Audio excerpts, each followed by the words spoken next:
Yes, they dig a pit, hoping for a night to falling it. Whoa, no, no, no. Hi, this is Ryan from Clovis Star Media. It's the 20th of February 2016, and with the presidential race going forward with the last of the candidates that are still, in the race and not dropped out yet, we see a lot of this stuff with the Democrats about the $15 an hour minimum wage and about inequality and pay rates for gender and things like that.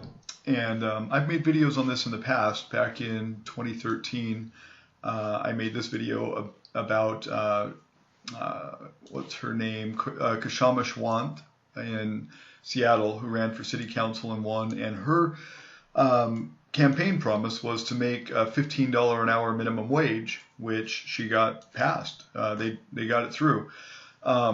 This was December 26, 2013 that I made this.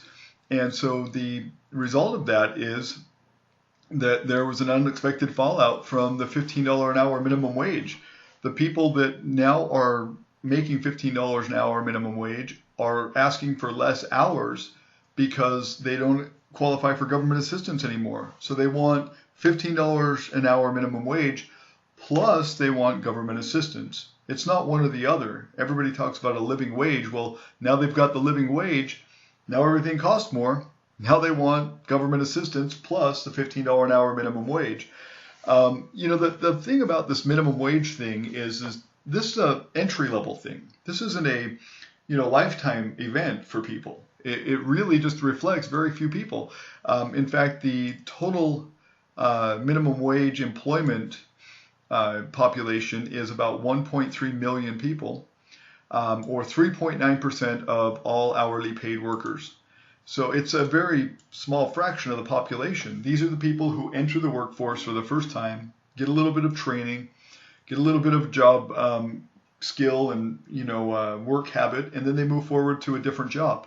I myself worked at McDonald's. I haven't made anything less than $30 an hour since I was 25 years old or 26 years old. I mean, I've done very well. And I don't have a college degree. I don't have, a lot of, academics. I just work hard and I do well. And that's what the entry into the job market is all about, is, getting your skills refined, getting your work habits refined, and getting a good reference. But, it's just everybody talks about how the rich are so greedy. I don't get it. I mean, the bottom 50% only pay 3% of all income taxes. The top 50% pay 97% of the income taxes. The bottom 50% make 13% of the wealth in income a year. And the top 50% make 87% of the wealth. So if it was proportional, the bottom 50% would pay 13% of the income tax, and the top 50% would pay 87% of the income tax. So it doesn't make any sense, for the bottom 50% to be complaining. They're paying much less of their percentage of the income tax than the top 50% do in relation to their income. I get that there's, a disparity in wage and income and wealth, but a lot of that has to do with socialism and government wielding power and cronyism. The government saying, like the Clintons, they're worth over $100 million. They give all these special privileges to their friends. They give deals to people that they know. Or like the Obamacare website. Michelle Obama worked with went to school with the lady who ran the firm that made the Obamacare website and did a horrible job of it. And they spent like $4 billion on this really crappy website that didn't even work. It's because of cronyism. They say, hey, you're my friend, you get benefits. Hey, you're my buddy, let me hook you up. The people who want to withdraw from the IRS and withdraw from the income tax are also talking about taking that, magnificent, extreme power away from the government to be able to, play crony and give their friends benefits and tax breaks and grants and licensing and things like that. And that's where the wealth disparity has come from. Since the income tax in 1913, we've had the Great Depression, the stock market crash of 29. Now we're in a bigger depression, bigger than ever before in the United States now, bigger than 1929, bigger than the 30s. We've never had a depression as great as this. But before the income tax, before the Federal Reserve, before 1913, we had the strongest middle class we've ever had. We were number one in manufacturing, in blue collar jobs. And that was all before, the socialism. They started the Income Tax Act so that they could fund these social benefits for people at the bottom. And they wanted to, wield all this power to help them. And so they started this Income Tax Act, and that's what crashed our economy, and that's what forced jobs overseas. We are literally the highest corporate tax rate in the world in developed nations in the United States. There's not a country in the world that's a developed nation that has a higher corporate tax rate than the United States. And everybody talks about, well, there's all these loopholes. We got to close the loopholes. That's cronyism. We just need to get rid of the government having all this power. We need to stop that. That's my theory. But let's get into this whole thing with the fallout from the $15 an hour minimum wage. Bernie Sanders is championing this cause, and he only pays his interns $12 an hour. If he really thought this was a viable plan, wouldn't he pay his people no less than $15 an hour? Why pay people less, than $15 an hour if you don't believe in other people paying less than $15 an hour? If he's the champion for $15 an hour, why isn't he paying it to everybody that works for him? And then, his campaign manager says, well, they get valuable job experience. That's why they volunteer to work for less, is so that they can gain, experience in politics and such. But that's the same thing with McDonald's. They get experience, they get, a recommendation, they get their entry into, the world of working. And that's, the step up they need to get into the workforce is McDonald's or whatever low wage job they get into. It's not a permanent job. It's just their first entry into the workforce. So I think, Bernie Sanders illustrates it well. He can't pay everybody $15 an hour. Why does he expect everybody else to? Like I say, in these other countries, where they have $15 an hour minimum wage, or they pay, the McDonald's workers $15 an hour, like in, they say Denmark has a union, and their employees make $45,000 a year, and a Big Mac is not $10. Well, it is. For example,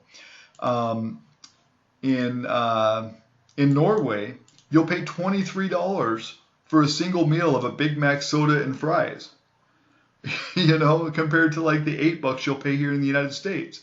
So it does affect the prices of goods and services and rent and housing and other things. That's why the people in Seattle are losing their mind, saying, oh my gosh, now we're making $15 an hour and life sucks. Now we still want government assistance. So give us less hours so we're not making as much, and then the government can make up for the difference.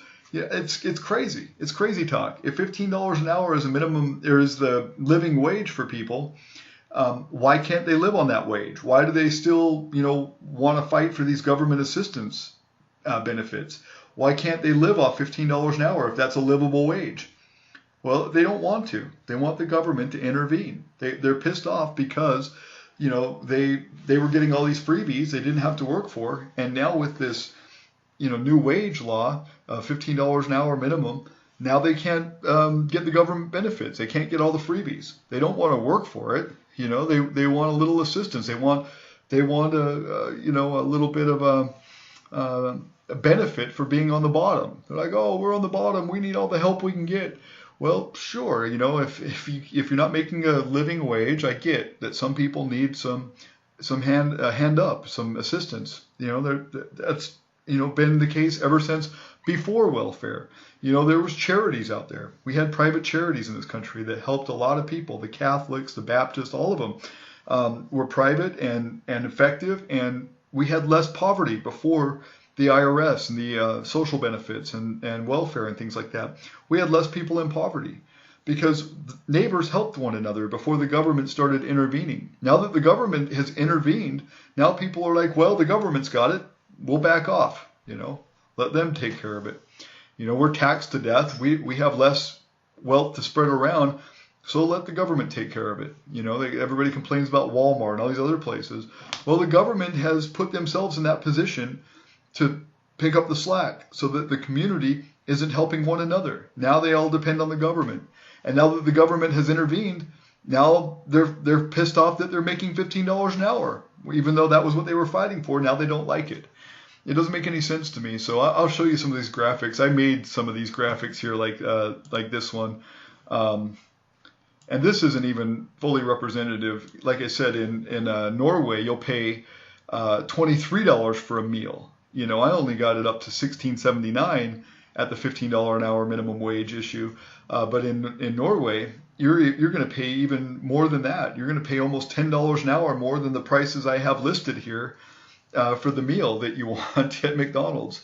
And that's what government intervention does. It screws up the market. It won't let the market figure it out, which before, when the market was able to figure things out, it balanced well and everything was better. We had a lot less in poverty, a lot stronger middle class, and we were number one in manufacturing. Now with all this socialism, it's not the case. Yes, the blessing is yours.